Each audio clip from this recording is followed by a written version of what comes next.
ఈ రోజే డౌన్లోడ్ చేయండి. మీ ఫేవరెట్ షోస్ చూడండి. ఇక్కడ ఏం జరిగితే నీకెందుకు? నీకేంటి సంబంధం? ఇది మా కుటుంబం. మాలో మాకు బంధుంటాయి. నువ్వు మా మధ్య ఉండవు.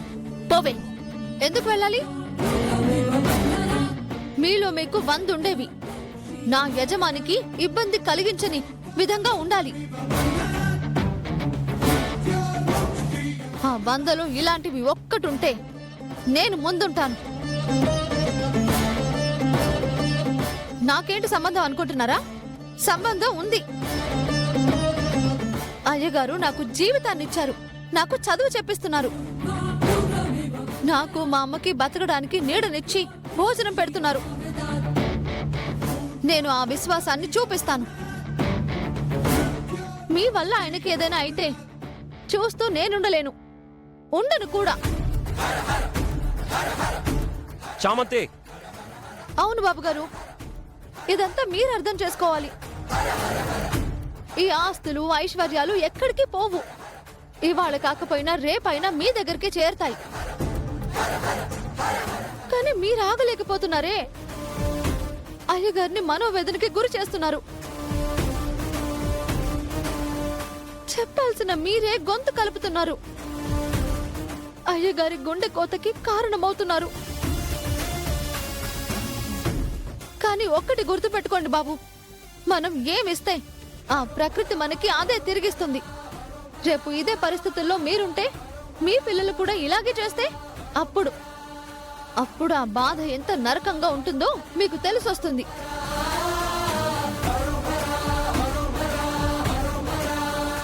ఇది కరెక్ట్ కాదు.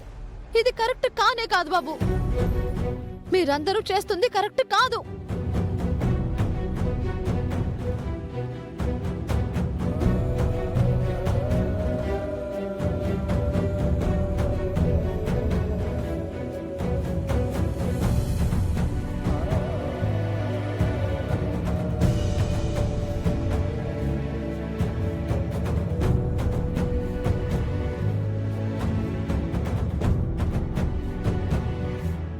జామ్ కరెక్ట్గానే మాట్లాడింది నాన్న. నేనే మాట్లాడలేకపోయాను. వాళ్ళందరూ అలా ప్రవర్తిస్తుంటే నేనేం చేయలేకపోయాను. నన్ను క్షమించు నాన్న. నన్ను క్షమించు. రే ప్రేమ్, ఊరుకోరా. నువ్వు నన్ను క్షమాపణ అడగడం ఏంట్రా? నీ మీద అసలు నాకు కోపమే ఉండదు కదా. నువ్వు ఏ స్వార్థం లేని అమాయకుడురా. ఏమీ ఆశించని నిశ్చలుడివి. స్వచ్ఛమైన మనసున్న నా కొడుకువిరా. నువ్వేడవకు.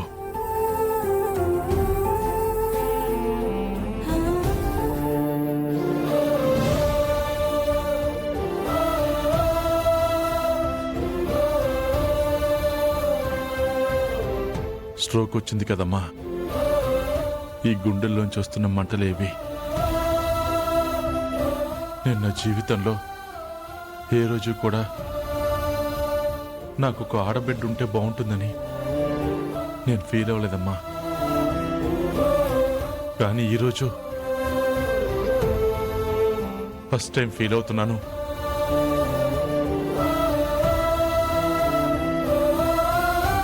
ఇంట్లో నా కూతురు నుంటే ఈరోజు నీలానే నా తరపున నిలబడి ఉండేదమ్మా. నా గురించి మాట్లాడేది, నాకు అండగా ఉండేది, నన్ను చూసుకునేది అనిపిస్తుంది. ఇప్పుడు అనిపిస్తుందమ్మా. ఇక్కడ అనిపిస్తుందమ్మా.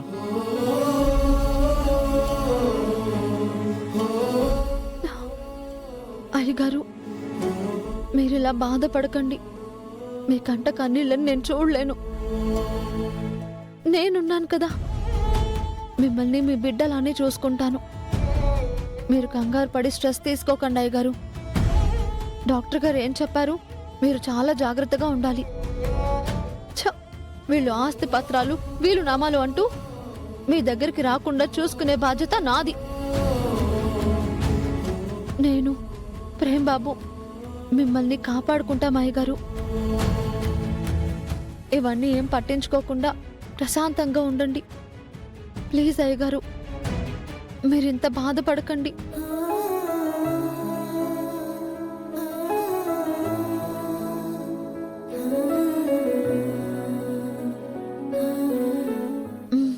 థ్యాంక్స్ అయ్యగారు.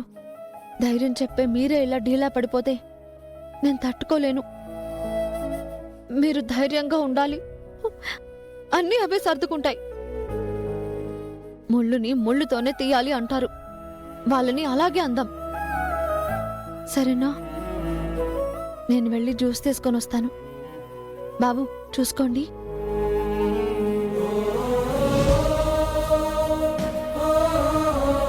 ప్రేమ్, చామంతి లాంటి ఎంతో స్వచ్ఛమైన మనసున్న అమ్మాయి దొరకడం చాలా కష్టం రా ప్రేమ్. నూటికో కోటికో అలా అరుదుగా ఒకళ్ళు ఉంటారు. అలాంటి వాళ్ళని వదులుకోకూడదు. అవును నాన్న,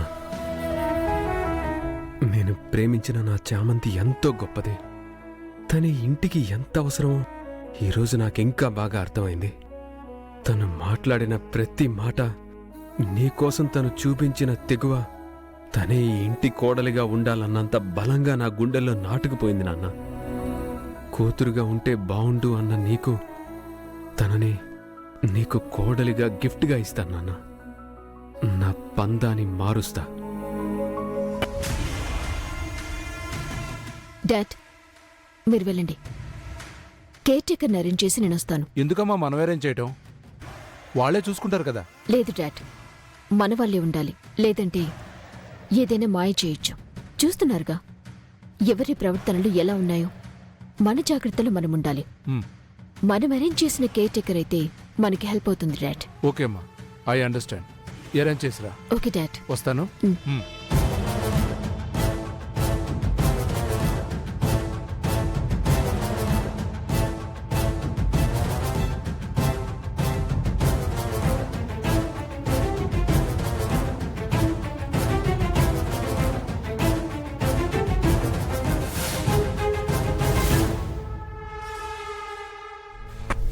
సార్, కొన్ని చోట్ల కోపం పనికిరాదు.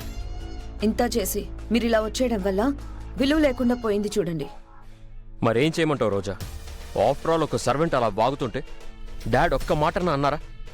కోపం రాదా? అక్కడే ఉండాలనిపిస్తుందా? అయినా ఉండి ఏంటి యూజ్? చామంతి వీలునామాని ముక్కలు చేసి పారేసింది. కరెక్టే సార్. సర్లేండి, వేరేలా చేద్దాం. ముందు మనం ఒక కేర్ టేకర్ని మీ డాడ్ దగ్గర పెడదామా? అందులో ఏం యూజ్ ఉంది రోజా? డెఫినెట్గా సార్. మావయ్య కదలికలన్నీ మనకు తెలియడానికి మన మంచి ఆయన పక్కనుంటే మంచిది కదా సార్.